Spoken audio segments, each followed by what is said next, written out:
I was my first time out here, and I was like, all right, I had really bad credit, just 750 to my name. I was in debt, all these things. So I'm like, all right, let me build myself up and not imagine where I am today. That Vegas hustle back in the day was different. Yeah. It was like you weren't going to take no for an answer. No. You know? I got in trouble 14 times, and I was ready to go to a continuation. That's what they're going to tell me, because I was acting out. And I was like, forget this. I want to go to a high school where I know people and I don't have to feel like to fit in, because I think I was acting out. I've been given so many gifts in life. Like there's gratitude being able to do this today, regardless of what happened. We do have a hard time to express our feelings, because I do personally, to express how I feel. If I'm going through a hard time, I like to keep it bogged down, because I don't want to bother people with what I got going on. I would take to drugs when I would feel that way. I was drinking like nearly over 2,000 milligrams of caffeine a day as I'm drinking this energy drink here, right? Like it was pre-workouts, 4 energy drinks a day, caffeine pills, and to a point where I didn't feel anything from any of those things that I was taking. Welcome back to the 1% Club podcast, the place where high performers, entrepreneurs, and absolute legends come to level up. Today I have a guest who embodies the phrase living life on your own terms, which we'll dive into later. He's an entrepreneur, a VIP mastermind, a self-proclaimed medical miracle, and let's be real, probably one of the most interesting guys in Vegas. Ricky Lopez, welcome to the show. Thank you. Great intro. Appreciate it. I want to send it to you. Okay, we'll get it right into it. So from chaos to success, the Ricky Lopez story. Yeah. Yes. Your bio reads like a movie script. It had me cracking up. From running high-end VIP services to accidentally roofing yourself at your own party. Give us the inside scoop. How did you get started on this wild entrepreneur journey? Well, my journey began in Fresno, California. I went to Fresno State University. I joined a fraternity. That explains a lot. I joined a fraternity. I was in college, just say 7 years, and I never graduated. I was the Van Wilder of the college. I changed my major 3 times. I wanted to be a virologist and decided I couldn't be stuck in a lab. And then I wanted to be a criminologist, and I'm thinking, well, I'm going to commit too many some things, so to speak. I'm going to incriminate myself. And then I decided to do public relations, and then I joined a fraternity. And I would like to say I was approached by, there's just stages of horrible bosses in my life. So one guy approached me and was like, would you like to come and work for a nightclub? Fresno, California, there's not much there, but it's like, I was like, yeah, no problem. It's like, I'll pay you weekly and you can still go to college. And I was getting paid great. So I started off from there and built my reputation in the nightlife industry. And then we had a falling out because we got new partners and things like that. I told him I was going to bust him out on this podcast. He's all right. So just kind of giving you the gist of this. And so start off with that. We had a falling out, and I didn't know what to do with myself. I'm like, all right, I have all this knowledge. I dropped out of college. Okay. I had all this knowledge of running nightclubs because I got my foot in the door and everything like that. And so I was like, well, what about Vegas? I only had been to Vegas once. And this guy, another horrible boss, I heard was from my hometown, and he did celebrity bodyguard. He had a VIP service. It's like, oh, okay, I'll go meet him. I shot him a message. Well, long story short, I was up at nighttime. I was doing a proposal. I was getting drunk. I was getting on the stuff. I was like all cracked out, and my roommate comes in, and he's like, what are you doing? I'm like, I'm gonna go to Vegas. I'm gonna go to Vegas. He goes, you're fucking cracked out? I was like, yeah, I'm cracked out. I'm sorry, I cussed him. I'm like, yeah, I'm gonna go to Vegas, dude. He's like, what are you making? And I'm like, I'm doing a proposal for Chino. That's the guy that worked here. He goes, well, about what? About how I can make his business better in Vegas. He goes, you've never even been there but once. I go, dude, I'm gonna go to Vegas. This is what I'm gonna do. It's on my mindset on it. I'm gonna go. Contacted him, sent him a proposal. He's like, great, come out here next week. I said, okay. Took my friends. This is a week before Super Bowl. Okay. Yeah, Super Bowl week. He interviewed me at Caesar's Palace. It went great, and he's like, well, can you come work for me next week? I'm like, next week? Oh, shoot. All right. No problem. Took my buddy in my apartment. I was like, we got to sell things.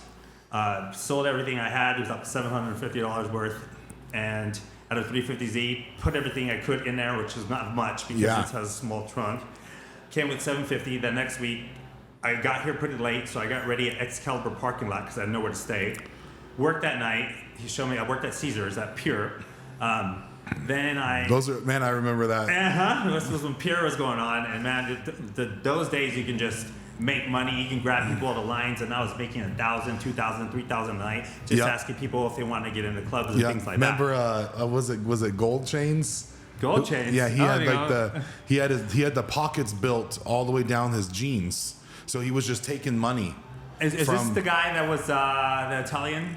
Something like that, yeah. But he was pulling in like 10, 20, 30, 40K maybe, because his pockets were lined all the way down to the bottom of his feet. These were the times, I mean, you can literally go out and to any venue, pull the people out of the lines and ask them if they want to get in. Charge them $100, charge them $150. You could pocket half of that and give half to the person that was taking them in, and they'll be killing it, making tips, money like that. They don't do that nowadays. It's much more harder. The more you get tickets and stamps and this and that, but back in the day you could do that. So, I got there, and then I got at Motel 6. I stayed at Motel 6 for one night.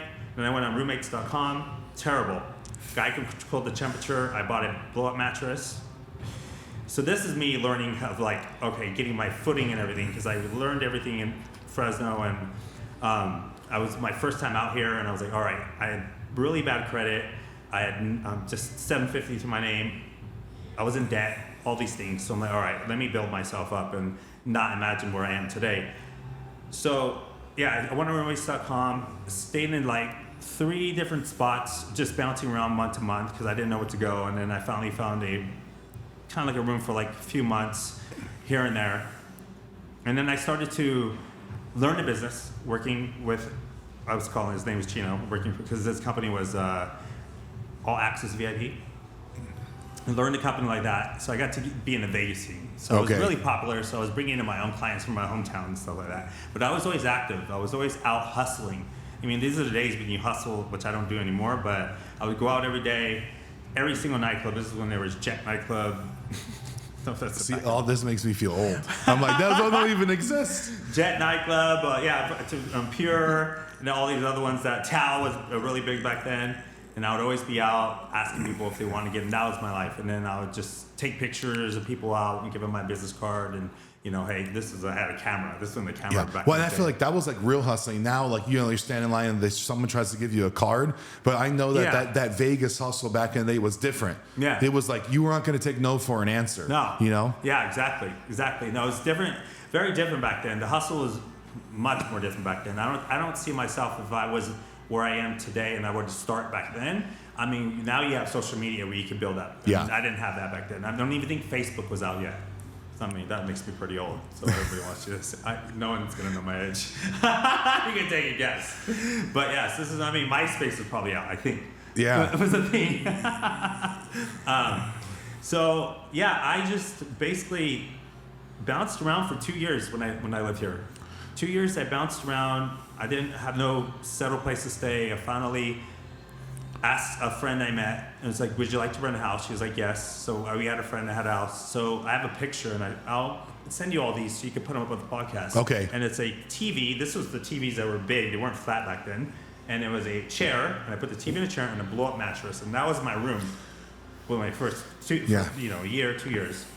And then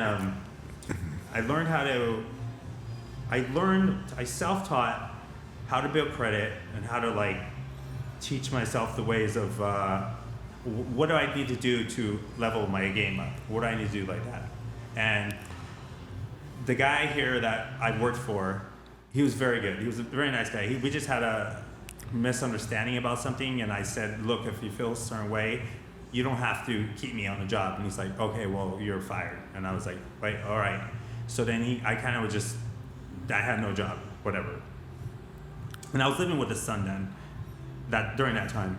But I was like, well, I need income. So I still went out that night and I still worked. Came home, I get a text and he says, better not be working, better not see you out. I still went out and I came back. So this guy's a bodybuilder, right? Good guy, if you ever hears this. During that time, we weren't getting along. This is my boss, by the way. And he's like, yeah, I don't want to see you out. So he saw me out, Hitter was out, and he knocked on the door, I opened it, and all of a sudden I just heard bam!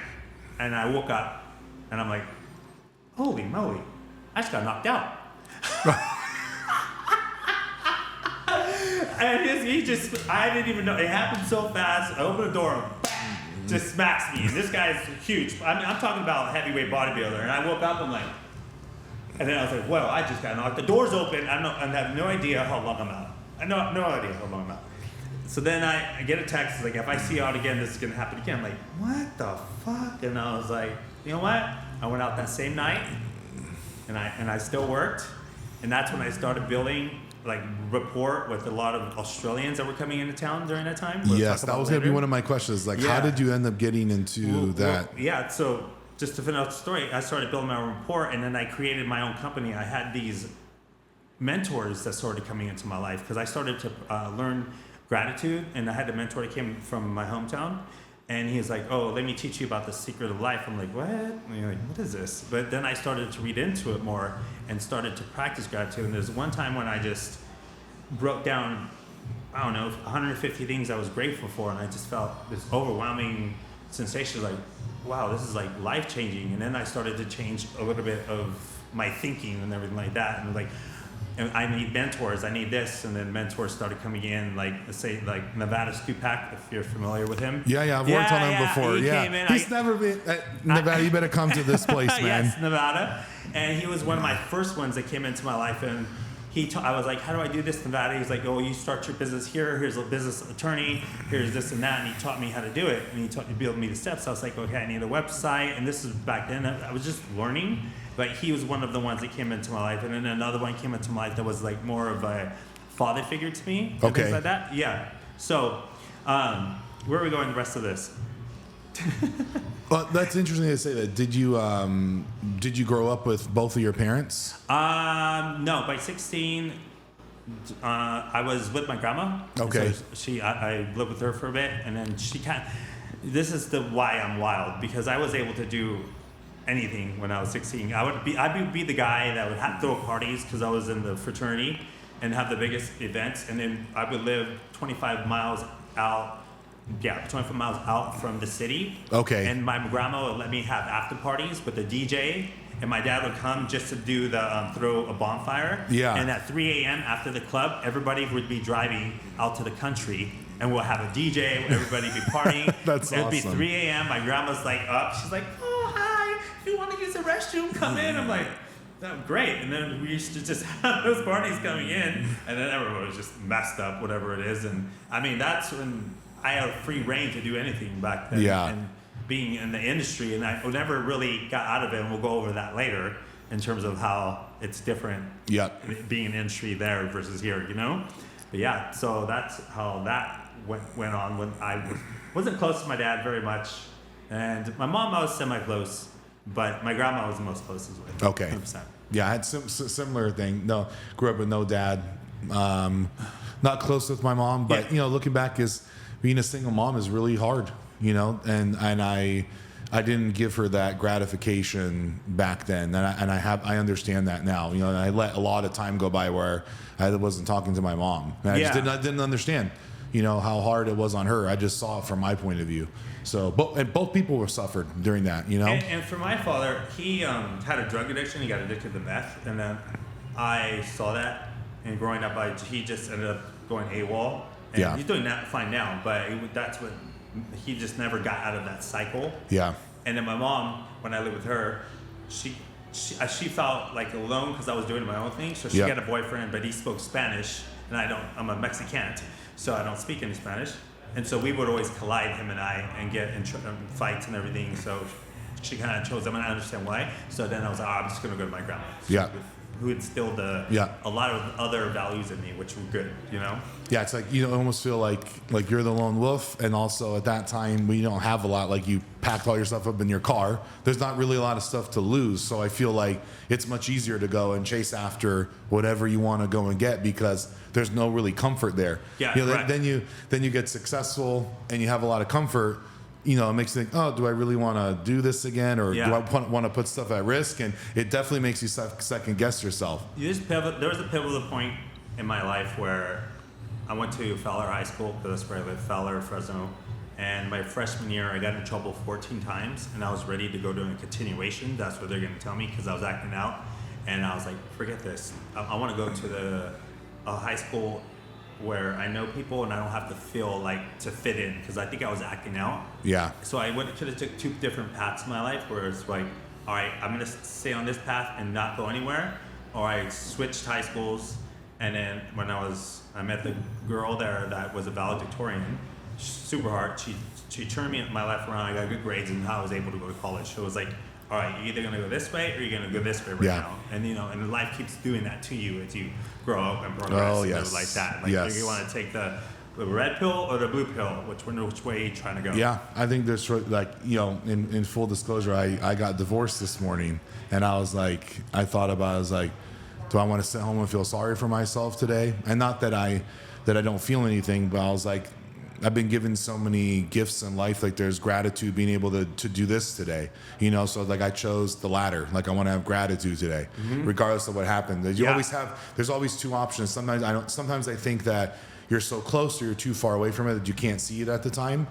And I think you brought up the gratitude thing. Sometimes I think that, you feel like everything is happening to you and not for you, and you can't see the gratitude there. And recently I've discovered to have more gratitude as well, because people are like, man, look at all the stuff that you have and do, but it's like, but you can't see that because you're in the service-based business. You're always serving someone. You're always in the public. You rarely get time to like be by yourself. So sometimes you just you keep putting all your shit on the back burner until it boils over. And just going to you, you built this incredible, successful company, and you just keep building. But I think you just keep going. You don't take the time to just stop and just breathe and like take everything in. This time, I think the universe was like, we're gonna force you to slow down a little bit. Yeah. And I'm glad that it did, because it taught me a lot about pieces of myself that I didn't even know.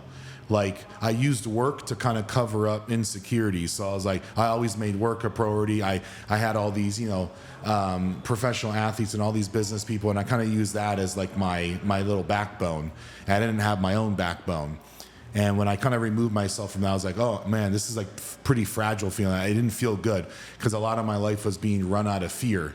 So like being able to face this over the last 2 years and like get through it, it made me into a proud person that I am now, which I need for the next chapter in my life. So I'm glad that it happened. At the time, I was like, it's one of the worst things ever. It's a really dark time. But, I wrote something last night. I was like, it's okay to feel broken and to lose hope and to get overwhelmed. And it is okay to talk about it, but it's never okay to quit, But that requires people feeling comfortable enough to be outspoken of the things that they're going through, which I think now there's more of, but before that just wasn't possible, especially for men. It was like men don't want to talk. So what that did, then women think that men are assholes, but it's not. It's like women want to take over masculine tendencies because they don't want men or men don't want to feel weak. Vulnerable. So what that did was it was almost like it traded the traits of what we view of men and women in today's world, and I think that's what we're seeing. We have a big problem with that. We do. It's okay for anyone to feel weak or sad,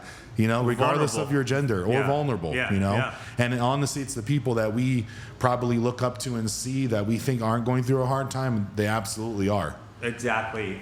I agree with that, especially like you said, well, women to men as well, but I think men, we do have a hard time to express our feelings, because I do personally, to express how I feel. If I'm going through a hard time, I like to keep it logged down, because I don't want to bother people with what I got going on. That's what it was. I didn't want to bother people. Not that I didn't want to talk about it. I have good friends, that talk about it, but I figure, I can do it all on my own. And your friends probably see you as like the life. Like, Ricky's like the life, so you don't want to you don't want to dim them down because you're going through a hard time, so you just suck it up. Mm-hmm. Suck it up and pretend nothing's wrong or something like that. And, when sometimes we just ache to talk to a similar person, and it could be like you or another man or something that can understand what another man feels, because I don't think a woman can understand what a man feels, and I don't think we can fully understand what a woman's going through. Yeah, unless I think you talk about it. Like once you talk about it, then there's an understanding. But you have to. Yeah, true. Yeah. You have to deal with yourself first before you can talk to them. And I think that was the problem. Like we're hiding it. Like men are hiding it, women are hiding it, and then you're not able to communicate with each other because you're not handling yourself first. I've been guilty of that many times. Yeah, I agree with you. And then I would take to drugs when I would feel that way. To just mask that to. some Coke or something to mask the feelings of, okay, now I'm gonna do this, and it'll just start taking my mind off things, and then it just becomes, oh, let me just do a little bit here, let me just do it, and it becomes a habit or something, and then you're like, oh, now all of a sudden you're doing something you don't want to do, and you're following the footsteps of your father, for so to speak, and like, oh shoot. Here goes this cycle that you thought you were never gonna do, and now you're over here doing what he's doing. Yeah. And it's just the same thing. Is this who you want to live like? Is this what you want to be? Yeah. Yeah.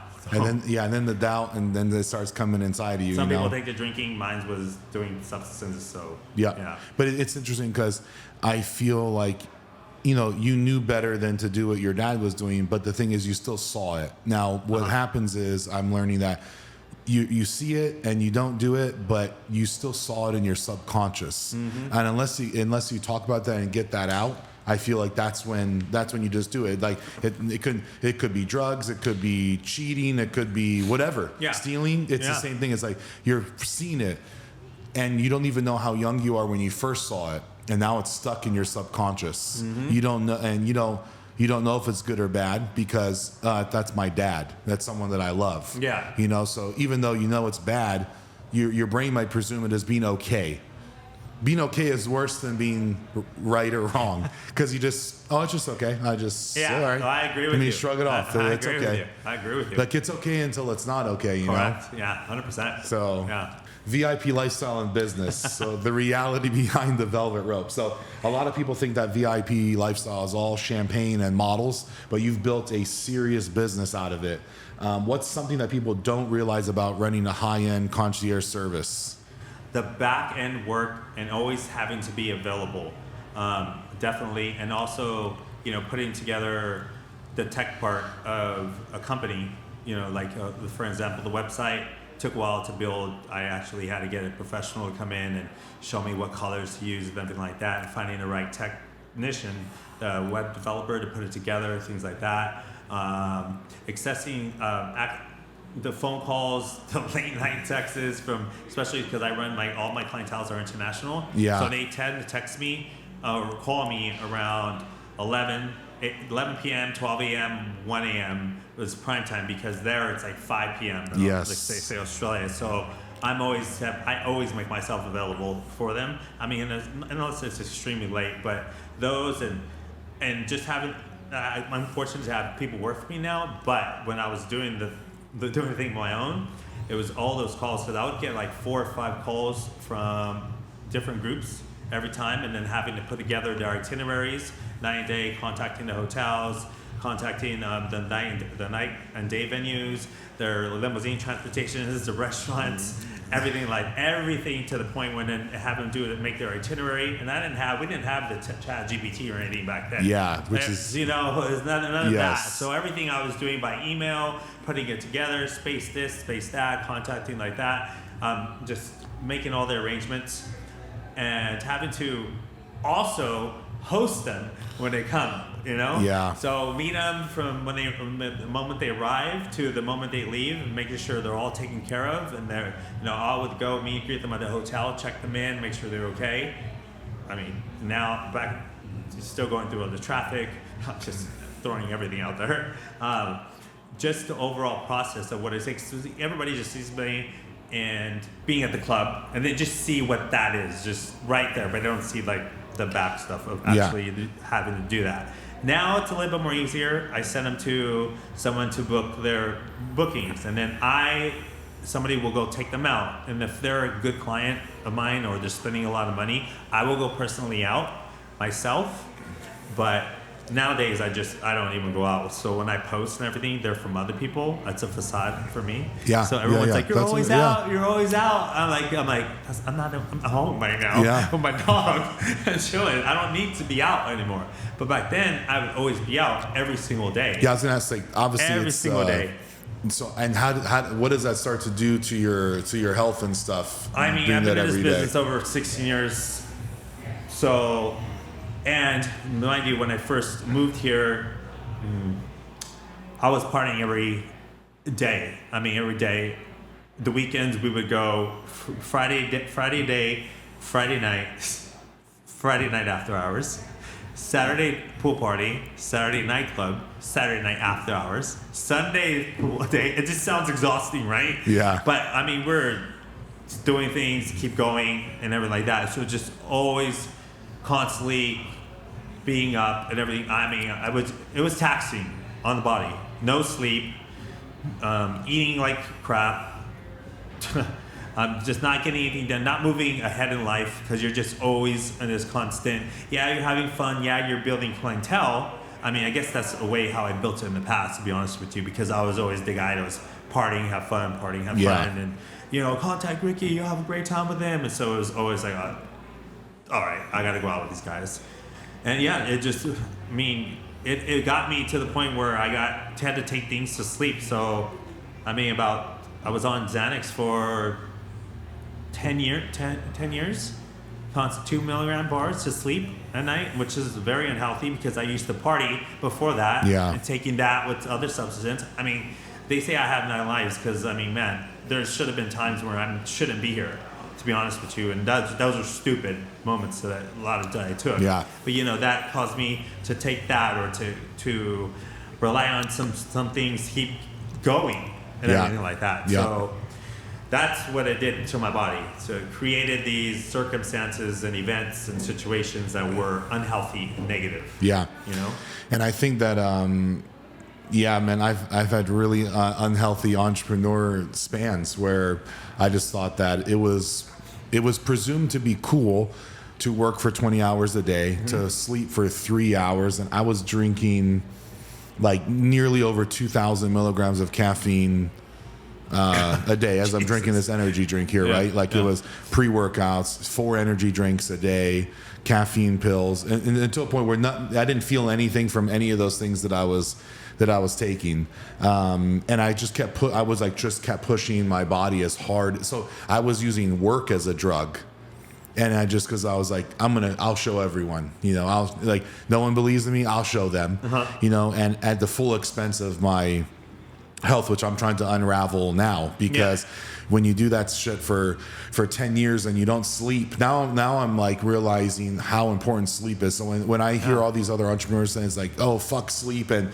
sleep for 4 hours a day, man, that's so bad on your heart, you know? And that's what I'm currently trying to, you know, make more healthy is all my cardiovascular markers, because from not sleeping for 10 years definitely was doing stuff to your body. 100%. And regardless if you're using substances or not sleeping is even worse. So I mean, imagine the combination. Yeah. Substances, drinking, no sleep, eating like crap, just all these things are a recipe for stroke, heart attack, diabetes, everything else, you know? I think, and then that's when I decided to change my life around a bit during that time. Then I went back on the deep end, and I think that's when I met you, when I was doing a fitness comp. But yeah, that's when I met you. And I was like, all right, and nobody thought I could do that because they're like, oh, you party too much and everything. Yeah, I'm like, well, yeah, I did. But see, it was like, and that was like it was a vanity thing. So people think that the vanity thing is not even close to how hard it becomes to change your life when you have something traumatic happen, where like the inside of your body now has a problem, you know, because that's scary and it has nothing to do with the way that you look, and it almost feels like, oh man, am I going to make it out of this? Because I've got some internal shit that I did to my body. I don't know if I can reverse this. Yeah, you know? Exactly. We can get more into that a little bit later. Yeah. From hustle to health. So reverse engineering your body. There we go. Now let's talk about that health journey. So you literally reversed the heart attack condition, and doctors said was irreversible. What did that process look like, and what's that approach to optimizing your body? Okay, this is a good one. So, as you know, like we were discussing, you know, I party a lot. I mean, there's no doubt about that. Even I've had clients ask me, like, you've been doing this for years. How are you not dead? Or just like, I'm like, no, I'm not dead, you know? But I mean, there was a dark point in my life where, I mean, I was doing a rack every night before I went to bed. So I wouldn't have the urge to do it during the day to get me through after midday. It was just the nighttime. Maybe I'll get a little hungry, so like, or maybe I need to take a dump. I'm like, you know. But I was just like, all right, and then I'm like, take his Xanax to sleep. oh, that's the stupidest thing to do. Your heart's going this and this and that. Yeah. And I kept doing it. I'm like, oh, this is bad. And I called one of my friends one day. I go, the trajectory I'm on isn't good. I go, I'm not getting adequate sleep. I'm gonna have a heart attack or a stroke. And I don't want to be a statistic in Vegas because I know many friends that have passed away. I mean, it happens at least a year. And they're like, they don't know what it caused, but we know it's something related, 100%. Absolutely. And I was like, oh, I need to take a serious look at this. And, I was like, all right, universe, God, can you, give me a sign, just a sign to help me to quit. I don't want to check myself into anything. I know I can break this cycle in my own mind mentality. And I was partying one time, and it was about 6 a.m. and I felt the do my heart. I was like, what is that? And I had an Apple Watch. I was like, let's do an EKG, and it would say the AFib. I was like, AFib? What the fuck is that?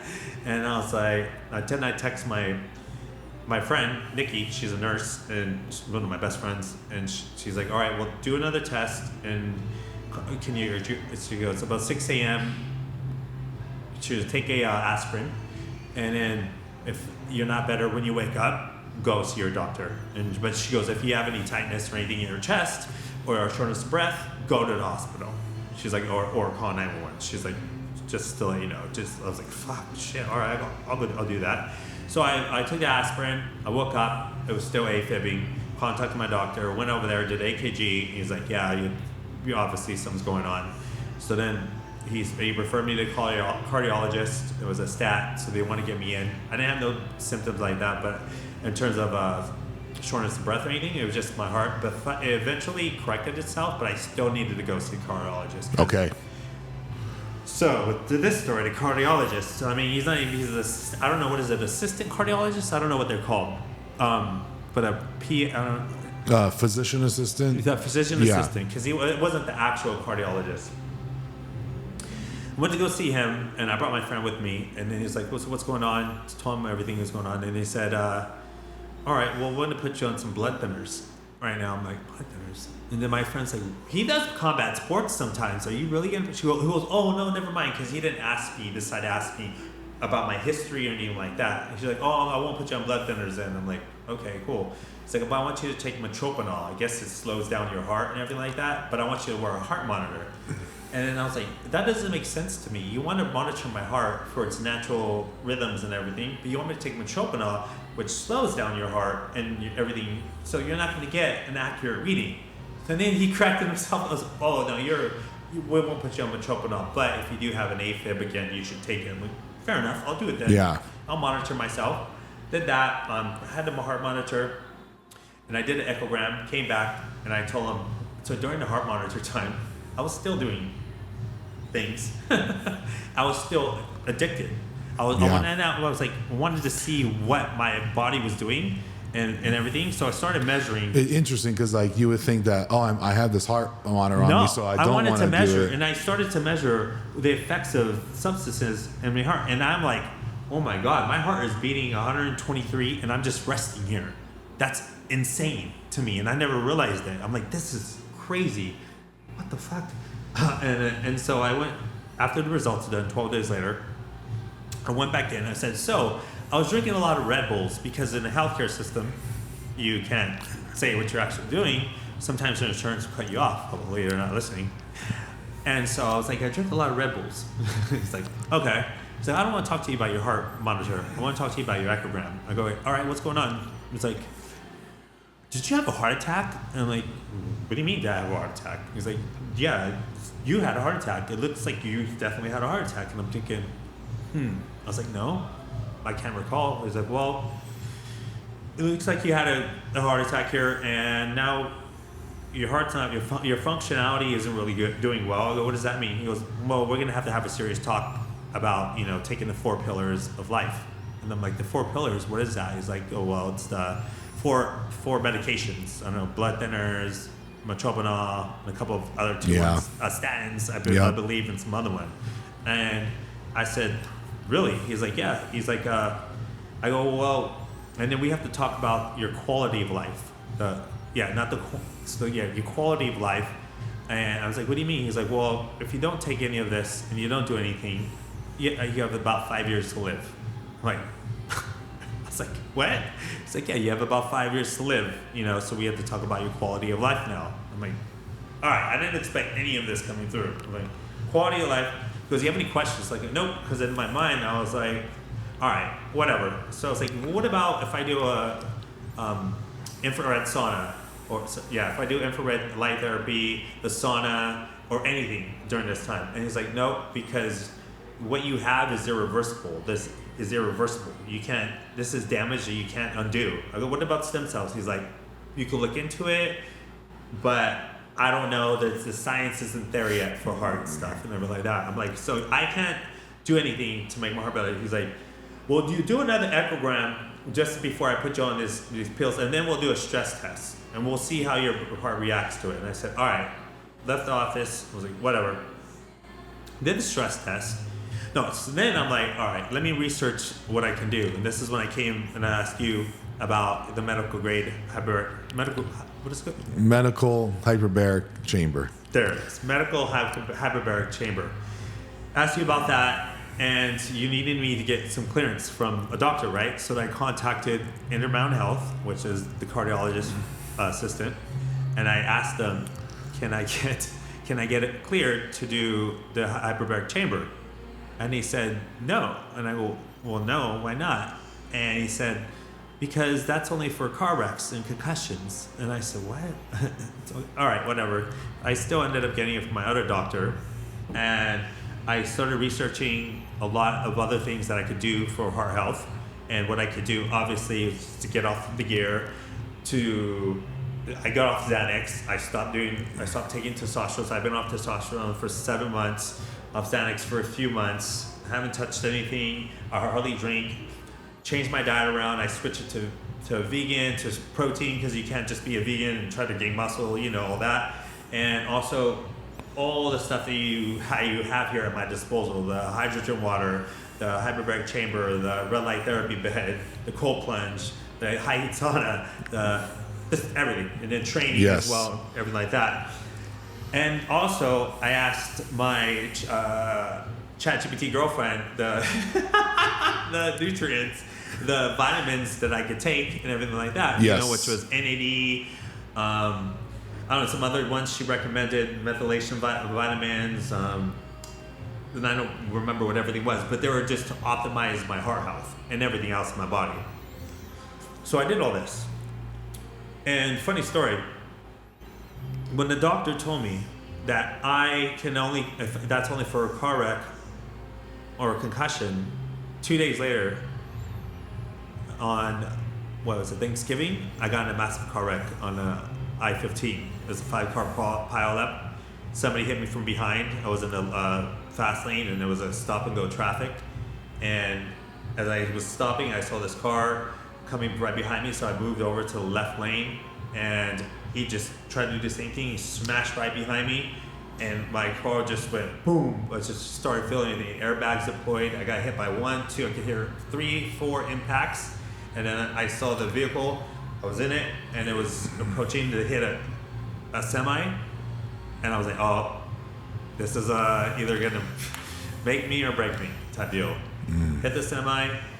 Luckily, it had a guardrail, bounced off that, hit another car, and I looked at myself. I was like, all right, I'm all right. Jumped out the back, broke up in the window, and I made sure that everyone else was okay, because I was okay after that. But that set a path for me to go ahead and to get the hyperbaric chamber paid for, because I had a concussion after that. So God works in mysterious ways. The universe works in mysterious ways to just put these things in front of me. And if that wasn't a wake-up call to change my life around for the better, and I don't know what was, because I was very fortunate to come out of there. If you were to see the car, which you could post up on your we can do that. I'll send you pictures so you can see these visuals, and you'll be like, holy shit, all right, this guy went through. I should have been dead, because the car was just smashed into the way. Thank God for the guardrail, because only 10% of semis in a nation have guardrails, and they're not. It's not federally regulated, because Congress can't get their head out of their butt to pass it, because it costs a certain amount. Yeah, so I had a 90% chance of dying. Wow. So yeah, it's nuts. But so I started to get all this treatments from here, taking care of my health and everything. So I got the first echogram in September. Second, I did the stress test. So what would it be in February and January?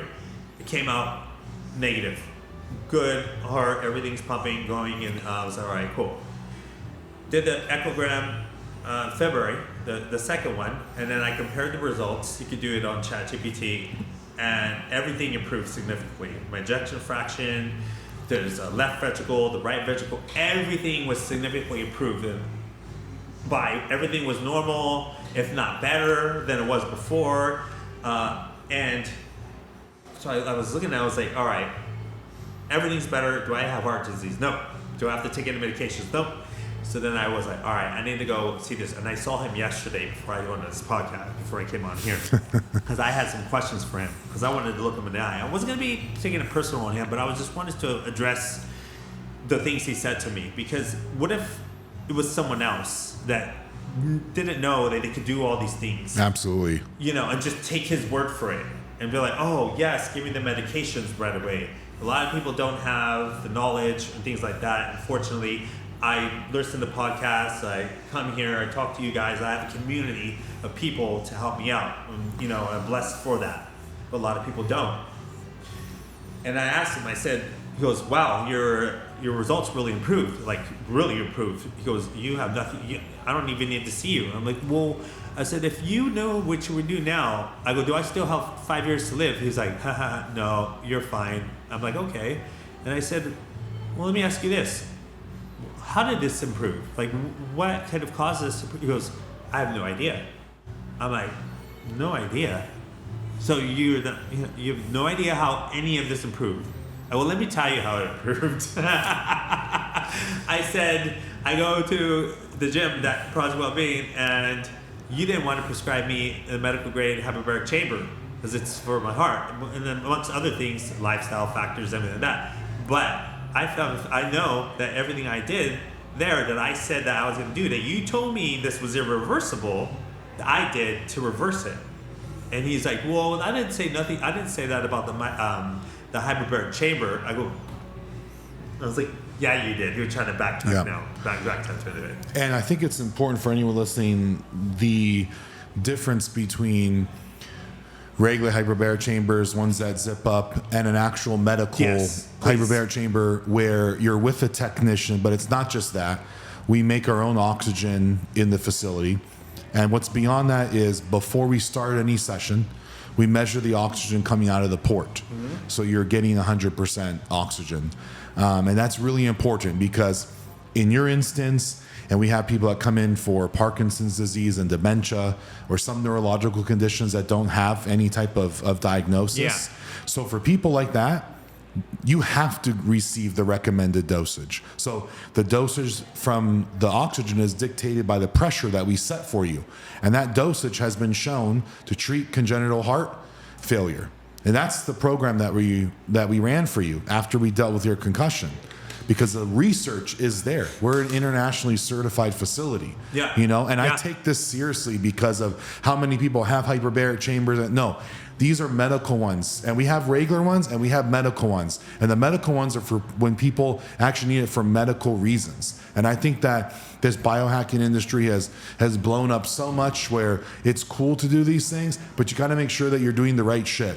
And a lot of the facilities don't even know what oxygen is coming out of that port. And that's not okay for a patient like you that are depending on this for your actual life. Yeah. This isn't for recovery and rehab. This is for your life. And that is the difference. And we need to know that. And I take that seriously. Yeah. I don't want to just use how all these people that I work with and these athletes for why people come here. I want a normal person to know that we're doing the right things with the right research to come here. I don't need them to care about what my resume looks like. I just need them to know that we base off of our stuff of science and research, and I won't lose the integrity of the business to make more money, to get more clients. Like, people are coming here and they're trusting us with their health and their life. Yeah. And in your instance, it improved it tremendously. Mm-hmm. So I think it's important for viewers to understand that there's a clear difference, and us making that large investments of money into having these things here for you. You said it was at your disposal. It's not that. We put this stuff in here because we know that it works, and you're fortunate enough to, to work hard, to be able to afford those things. But most importantly, you trusted that we have the proper research into actually doing it. Because I would never tell someone something that's going to help if there was no research on it. Now, I can never guarantee anything. We can never, quote unquote, we're treating things. But if there's research on something, why not? Why not give yourself the ability to do that before you got to go on 4 medications for the rest of your life, rest of my life. And you're right. For most people, they're just going to accept that. But I feel like it is not acceptable to have someone else dictate your own health and your own life. And I feel like people are now, they're working harder so they can afford things, because insurance isn't going to cover any of this shit. It is only getting worse and worse and worse. And I love biohacking, but then there's all these red light beds and there's all these red light panels, and no one knows the dosage of these things. And it's so important. We have the dosage of red light that's coming out of it. So everything that we do is based on scientific research. Yeah, no, I value that. Thank you. I appreciate that much. And I'll give you my results breaking down so you can see the comparison for any viewers out there that actually want to see the improvement. It went from September to February, and that's only, 5 months from there? I mean, just 9 days. So yeah, and we're talking about really large percentages. Yeah. It shocked me. Yeah. I was like, wow, this is this is important for people to know. It's very important for people to know. To get told that something's irreversible, and I only have 5 years to live, and I have to take medications for the rest of my life, my longevity of life. I was just no, that's not me. If anybody can do it, I'm gonna do it. I'm gonna reverse it. I'm gonna show you how to do it. So now that you've been on this wellness journey and you've incorporated these things, what does like your long-term health looks like for you? Do you think that you'll ever go back to doing the things that you were doing before? No, absolutely not. I feel great now because I been off the Xanax, off that stuff. So my energy is through the roof. I feel amazing. I can train and everything like that. I feel good at nighttime. I hardly get tired like I used to get tired just random times. And in order for me to be a living legend walking and stuff, I still need to have my health optimized, especially for the things I'm going to be doing in the future. So yeah, that was my wake up call, and I just gonna take it and make sure that I don't ever fall back to that. Yeah. And for people listening to this that maybe they're partying all the time, maybe they were stuck in that same cycle. What are a little bit of words of advice you can give them in order to, so maybe they don't need to have a wake up call to do something? Yeah. So my friend and I, we had a chat with each other. It was a good guy friend of mine, and he was going through the same thing, and I didn't know he was. So I just to speak to someone about it. You don't have to tell your parents or anything like that, but maybe your guy friend or a girlfriend of yours, and they're probably going through the same thing because he was going through the same thing I was. And we could talk about it. And when we have our episodes, and we would go back to those ways of like, oh man, dude, I messed up. He's like, oh yeah, no, I did too. And let's try to be better and stuff like that. Or he would encourage me to go to a meeting with him, or just things like that. I'm like, okay, but we just to talk about it with someone first, always, because you're not alone, and you'll be surprised how many other people out there have someone. It doesn't have to necessarily be your particular thing that you're going through, but they're going through something where, okay, you guys could work off each other and talk about it and get it out. As long as you're getting out, you become aware. When you become aware, you start figuring out things to change the way your habits and what you're doing like that. And that's how I started off gradually. Yeah, no, absolutely. 100%. Mental health and the hustle. So Vegas and high stress entrepreneurship. So Vegas is nonstop, late nights, high stakes, crazy energy. Mm-hmm.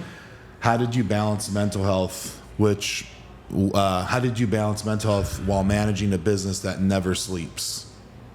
At first, I didn't know how to balance it for a few years. I would say the first 8 years. That mental. I mean, I was never one to have mental health breakdowns, but I would get anxiety. I mean, which is hence why I got into Xanax to sleep and things like that. Yeah. So, yeah. I would say I didn't know how to manage it at the beginning. then fast forward, I started to learn how to become my own biohacker, which was doing breath work, going to yoga, which I love going to, picking out hobbies for myself. Muay Thai, now it's pickleball, but I try to do one every year. The other time was shuffling, dancing, Okay. things like that. Going on long walks in nature, my dog. All good for your mental health. Getting sunlight, things like that, and taking care of your body, which is your temple, and balancing out. All right, well, I'm not going to go out. Before I used to go out and have a drink or two or something like that. Now I just get mocktails. Okay. Mocktails like that. It's funny. They cost the same. Yeah, last I'm all right month, with like, that. That's $22, man. There's no alcohol in there. I'm That alright should with be. that Yeah. because it tastes the same. Yeah. Because either way, if I had the alcohol in it, I'll drink it quick, and if I have a mocktail, I'll drink it quick, and then just go, and I'm happy to pay it, whatever. Yeah. Because I'm not destroying my body with alcohol. And before I used to go with clients and just get fucked up with them if I met them, and now I don't. I don't do any of that. I mean, I just say hello. Some would say I'm boring, but I mean, I've been through it, and I don't need to go through that again. Yeah. So because it wasn't good for your mental health. So say those things that I incorporated for your mind and your body, especially for your mental health. Those things I would do. Anything else? Oh, strength training obviously is good for your mental health. Take creatine. Yeah. 10 milligrams. It's good for your mental health. So I don't think that people realize like how important their mental health is overall, and it seems that people will take care of that last, even after having like a very physical mental health scare. They really never touch on their mental health, and and that's happened to me before, where I didn't know that the mental health was even more powerful than my physical health. More powerful than your physical health. Well, yeah, I mean, I think I have the ability to heal myself from my own mental health. Is Yeah. that what it is? Is that what it is? Is that the right thing? Yeah. Yeah. It is very important. So, because if you don't have that foundation, starting from there, then I don't think you could ever actually heal within your body.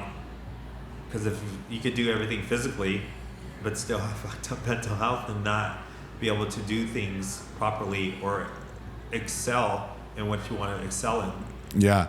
I describe it to myself as being like I felt dead inside. Yeah. Like for you, it's like, girls, bottles, Yeah. loud music, clubs. Mine was like loud music, the gym, athletes, entrepreneurs.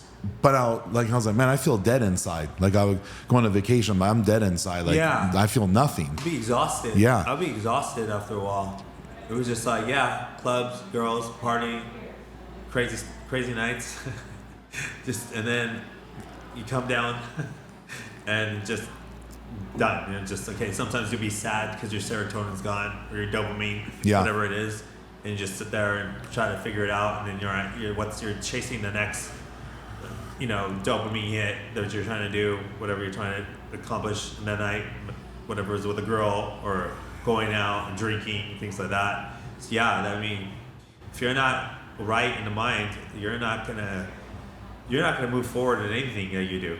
It's because I used to train as well during that time. Was when I met you too.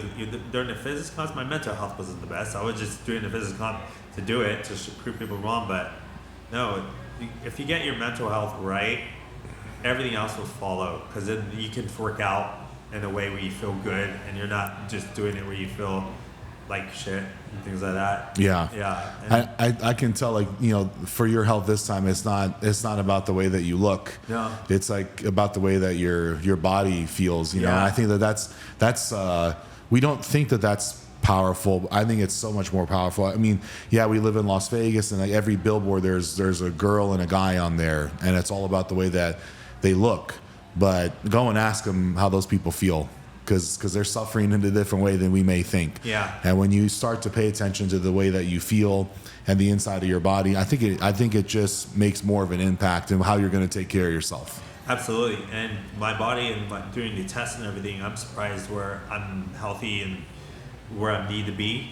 considering all the things I did to my body. Not that I tell anybody to go and just mess up your body and see if you could be all right later. I'm very fortunate of the things I've done. And I taught myself how to be my own biohacker. And fortunately, I have, this facility and the people around me to able to optimize my health. Yeah, absolutely. Yeah. I call this the Ricky Lopez philosophy. Why life should be unpredictable. So you've survived near-death experiences, wild encounters, and probably a few situations that can't legally be discussed. No, I can't. But you keep embracing the chaos. And what's your mindset when it comes to risk, adventure, and then saying yes to life? You can't be scared about anything. You need to take those risks. You need to have fun with it and not give a shit. I don't care about a lot of things, but I do, and that's just the way I am. And that's how got me to be who I am and succeed. Because if I fail, or if I know that I may die during this time, or if it's rock climbing, a mountain that I know it's going to take me to my death, or just doing something, I embrace it because I know that when I get through this, it's a life lesson. Now, I'm not trying to put myself in a dangerous situation. It's just that it's a goal of mine to accomplish something. And sometimes these choices put me in situations where, all right, well, maybe I should have done that. Like the time I roofied my own self for my birthday, Yeah. I ended up in the hospital. And I threw up and pissed and pooped myself. And it was my own birthday in California, and I was very popular, obviously, and the security got around me, and they were trying to stop everyone from taking pictures. And I went and I woke up, and when they were reeling me into the hospital, and the nurse looks at me and she's like, what's wrong? And I was like, oh, I just roofied myself. She's like, what? And she's like, what'd you take? And I told her what I took. She's like, what is that? And I was like, oh, I go, it's that. And she's like, what? So anyways, 5 minutes later, they're like, are you okay? I was like, yes. They're like, all right, you can leave. My friends picked me up in a limo. I went to go change, and I went to go and shower, and I went out that same night. So these things, some decisions aren't the best decisions, but if I didn't make them, it wouldn't shape who I am today. So I feel that take the risk, to go bungee jumping, do whatever it is. I always say try everything once. That's my philosophy. Now, maybe some people are different because they might have an addictive personality and they get addicted to this, but I've tried everything literally once. You can name it a book. Just leave it like that. And I don't care because I want to explore. I want to I'm curious, So that's just me, because you never know what's gonna kick or whatever it is, and and I never thought that I would try some things when I was inebriated. And that's when I would try things that would get me in trouble. And then I'm in situations where oh man, this girl is really a guy. I didn't know that. Yeah. Until after. I didn't know there was fabricated vaginas that were really available. Yeah. Calling my doctor, my nurse, and my best friend, taking pictures, just showing them it's just fabricated. Yeah. Is it the same nurse? Your nurse friend? Yeah. She probably. As soon as the name comes, I was like, I must expect something. They're take a picture of the toes. I'm over here at the toes, and was all right, but I had my nurse, my friend, and my doctor. I was like, dude, I was just sending you pictures. I mean, if I had known you were awake that way, I'd be like, hey, Sean, does this look like you? Yeah. So that's my take on it, but I don't recommend everybody do it. I think it just depends. I mean, be crazy. Yeah.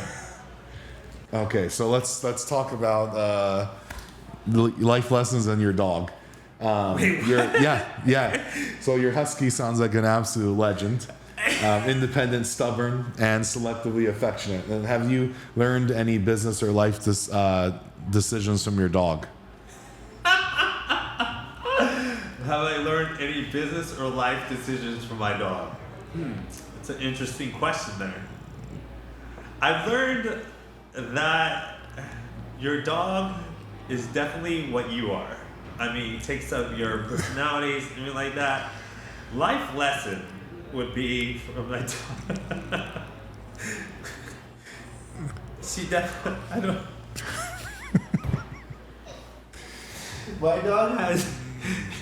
My dog humps girls. She's a lesbian. She just comes and dry humps all the girls that come over. And so if I'm in bed with the girl, she'll come after sex or something, and she'll just start ramming herself and do like, oh my god, oh my! I've had girls leave and shit because the dog sees too much, and I don't care. I'm like, Kenna, mira, come on, we're sleeping. Come, and just start ramming. So I didn't know what life lesson that is, but damn, I was like, this girl is crazy, or it's a good way to kick the woman out. That's the case. Because if she's sleeping, I'm like, hey, come on. It just starts ramming, and I'm like, I have so many videos of, and just friends as well, people over. If all the girls that she has done this to, she won't do it to a guy. It's just funny. She asserts dominance, whatever. But every single woman, and some of them are these the tendencies coming from the owner? Yeah, exactly, 100%, maybe. I don't know. Yeah, but no, she's super sweet, and if I learn from her anything, it's just like patience, definitely patience, and that she doesn't care whether I'm out a long time and I'm doing something. She's very loyal, and taught me that, and she's opened my heart more to be more loving, to show her the gratitude of just being there for me whenever I need her. Yeah. So I read something once. It was like humans don't deserve dogs because they're just so like, it doesn't matter what you do. 18 hours later, he's back home, and they don't know any better than that. Yeah. Okay, so one of the last things. So Vegas wildest story that you can legally share. So I know that you've had some insane life moments. This is gonna be asked. I've been trying to think about. The thing is, so is there something that still makes you wake up with like disbelief? Like, did I do that? Did I do that? Yeah.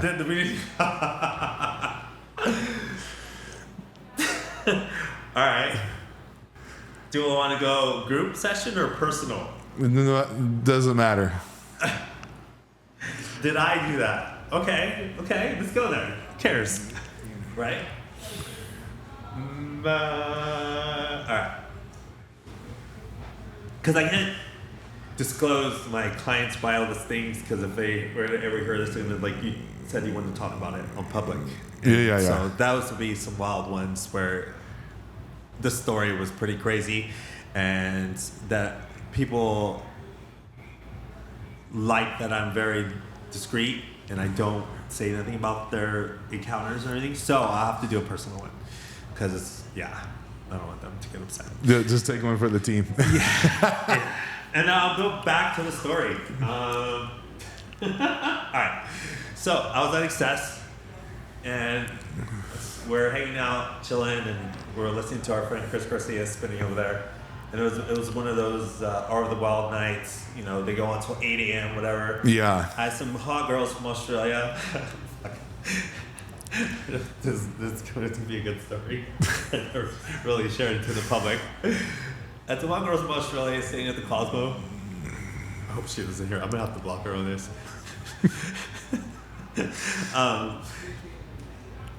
And I was leaving Excess early morning, about 6 a.m., because they're going to go out today, and I was like, I don't like to see the sun come up. I was like, there's no way I'm seeing the sun come up, because I just on it. And I messaged her friend, and I said, what are you doing?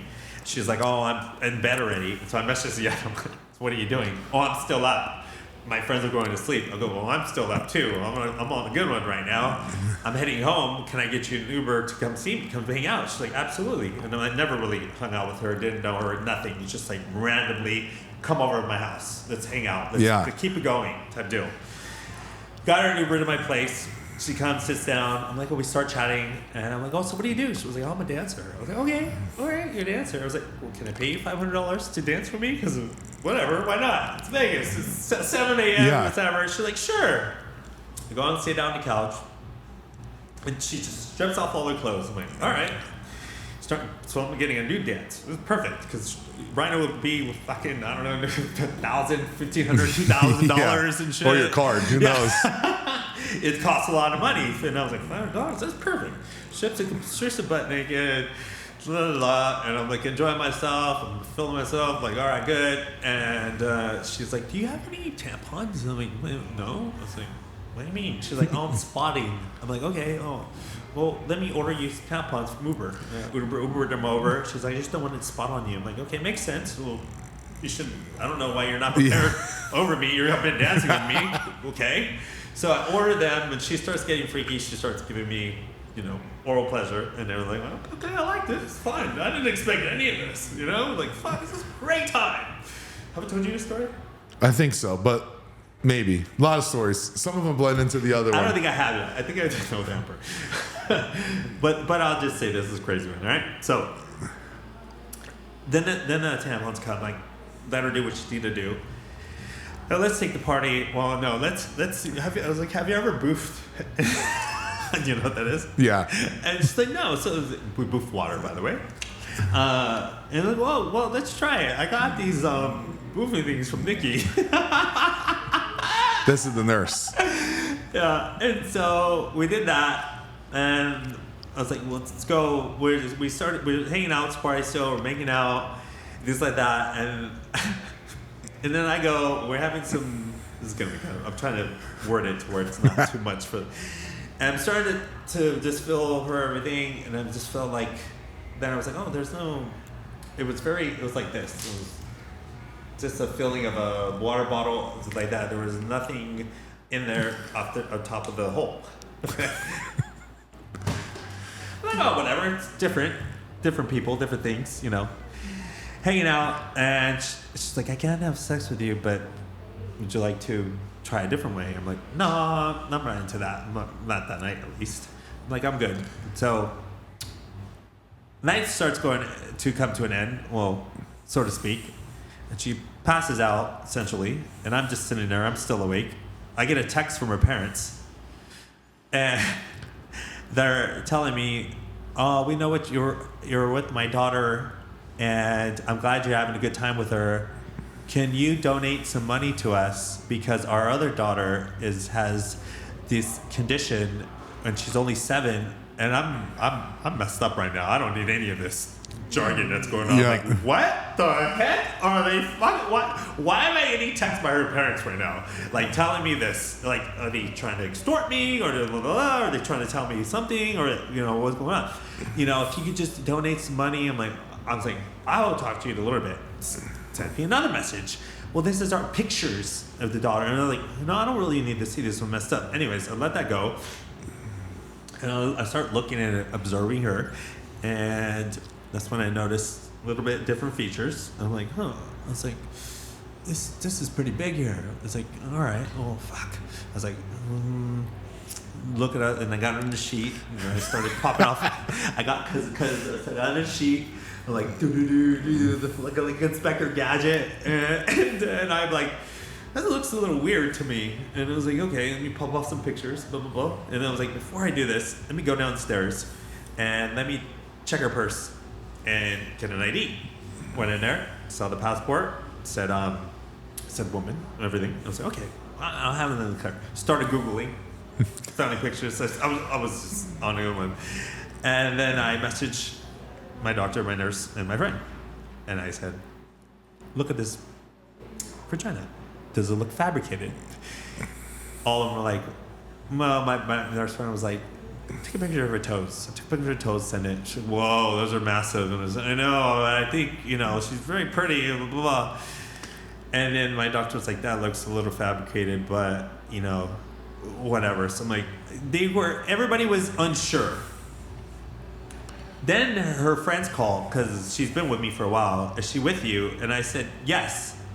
She's asleep. And I show a picture, and they think she's like dead or something. I don't know what they do. And I sent a picture of her asleep, and then I said, hey, I have something to ask you. And then I just completely cut off. So they're worried that I did something to her, or they didn't know what she's doing, right? Because they know the situation where I'm about to go to. Yep. So I'm like, all right, I'm still iffy about the situation. I'm like, all right, I see the signs, but I'm gonna ask her when she gets up a question, but I gotta approach this the right way because I don't want to offend her if something happens. So she wakes up, I get food, we chill out on the couch. It's not just hey, wake up type deal. I'm not that type of person. I'm very considerate, whatever it is.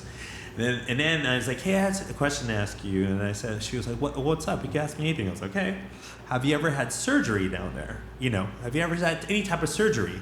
Just a valid question, like, pops off. She's like, no. I go, I'm going to ask you again. Have you ever had surgery down there? She's like, I don't want to talk about it. I was like, here we go. So, when she said that, I was like, listen. She was like, you can tell me anything, just be honest. I'm not going to hurt you because I just want to know, I just have the right to know whatever it is. And she was like, yeah, I got this down when I was 16. And so I was like, oh, okay. So then I text my friends. Yes. And they're like, well, how does it feel? And I'm like, I don't know. How does it feel? And I'm like, try everything once. So. You actually did tell me a story. But it's like, you said something important. It's like you have the right to know, which I do think is important for someone listening to this because, people think they're going to judge something, but I do think that you have the right to know. Yeah, I do feel 100%. like that's completely justifiable. I feel like that's fair to ask. Yeah. Yeah. I know that I'm trying to be sensitive in today's world. I can understand. She said that. She didn't tell people because she didn't know how they would react the first time. But not very many people. She's like, she's a stripper. So she gets away with it all the time. Wherever she's at, working at, in New Zealand, whatever it is, she gets away with it. So I can see where she's coming from because she doesn't know if I'm going to react in a certain way and be upset. But you're right, dude. People, you should tell them before you start messing around with them. So, going down on them. Yeah. I agree with that. Yeah. So being me, I still took her out that night, and I still wanted to know what it felt like. So I still tried to see what it felt like. And say long story short, never got in there, and that was a pretty crazy story to me. Because who would in my mind was like, all right, so would you? I just think that like when you text the nurse, she's like, check the toes. It's almost like she's like, oh, I know what to expect from Ricky. Yeah. I mean, because that's how I'm crazy, and I'm just like, whatever, try it once. And it's one of my craziest stories because not very many people could take it like I wanted to take it. Everything that was going on and the way it transpired. Well, I also think the way that you handled the situation was appropriate too. Because like. Obviously, Would I do it again? No. I just wanted to try it once. Yeah.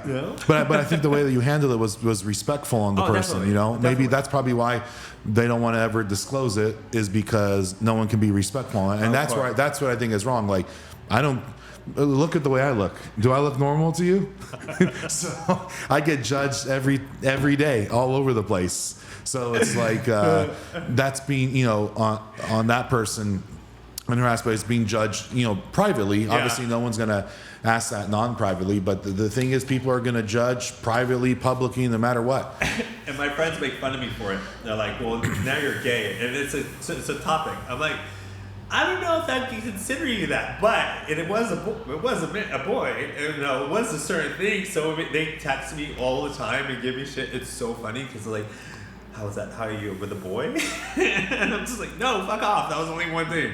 But with that being said, it's a joke now, and I don't care. It's funny to me. Yeah. But I was like, whatever. It is what it is. Who cares? Yeah. No, that's what I was like. Everyone can do whatever they want to do. I have no judgment, But I wish other people were like that they have no judgment, because I'm sure people do a lot of shit that they never tell anyone. Regardless of the situation. I agree 100% with that. Yeah, and the first person that's going to say they got judgment is definitely the person that has the most judgmental shit that they're hiding. I've always been like, even before I got all these tattoos, I was always like, I don't have judgment on people. Yeah. I really don't. No, you shouldn't. I don't think it should. Like I'm not going to get a face tattoo. That would, I feel like, that sounds funny coming from me, but that would push it over the edge, as I was just filmed for like a women's health documentary, which I think is hilarious. I'm like, they're like, who in the hell is this guy? But what it did is enabled you to present yourself as a person amongst the way that you look. And I think that's what's important for people to realize. So if you're presenting yourself as a person, nothing else really matters. Correct. You know, if you're a person of substance, it doesn't matter what you look like, what you decide to do. Practically, it's none of anyone's business. It's your own. You know.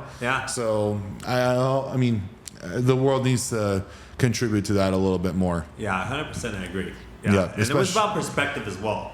You know, my perspective was different than other people's perspective, and they are entitled to their own opinions, whatever they think, regardless. But it doesn't change who I am. And I think the way they handle it, and hopefully for that person, they can be more comfortable in situations like that for the rest of their life. So I mean, but during the time though, it was like it was in your face, like, whoa, this is interesting. Well, they want to call you the living legend for nothing, you know. So the future of Ricky Lopez, what's next? So business ventures, near-death experience. What's next for the legacy of Rick Lopez? I'm building an app called Outdoor right now. It's in the beta stages. You can download it at Apple Store or Android.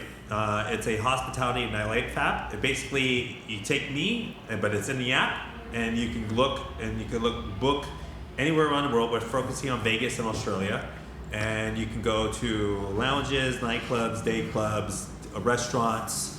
Anything that has to do with like mingling and everything else, you can build a profile, you can go invite your friends, you can do guest lists, you can book tables and everything like that. So you could form squads, you get points, reward systems, everything, and then if you post, and then you purchase tickets. Those give you tickets to the points accumulate to get tickets like events, festivals, and things like that. So that's what I'm currently creating right now.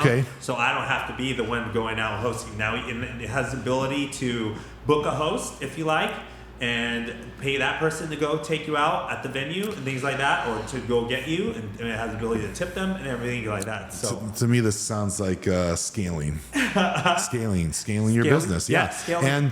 And also, I'm glad you brought this up because I was going to ask you.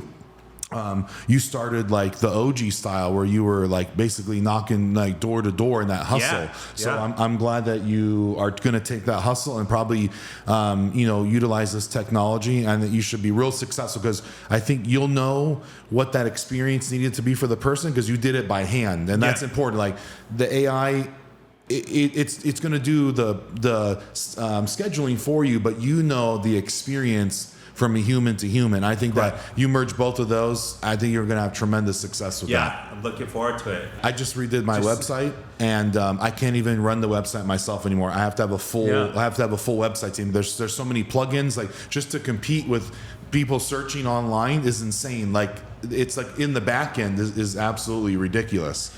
But we're looking for investors. We need investors for round two. Anybody out there listening?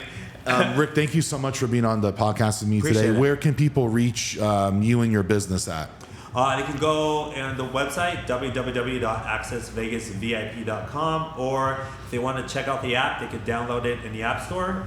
Just type in Outgoer, and download it, check it out. Let me know what you guys think. Yeah, that's awesome. I'm looking forward to that. Maybe we can do like a little another podcast once you release that as well. Problem. I think, and I'm sure that so many people in the nightlife industry, the big players there, they can really adapt to that. So I think that's where the hustle from before is going to help. Awesome. Thank you. All right. Thank you so much, man. Appreciate it. Awesome.